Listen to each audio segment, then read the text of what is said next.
ए जाऊ आणि माऊचे खेळ आपण खेळू पितळीचे पाणी तुला बियर आम्ही पिऊ बेटा बियर आम्ही पिऊ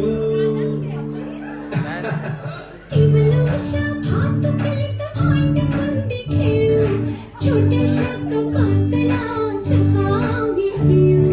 भिंतींवरती काढू डोंगर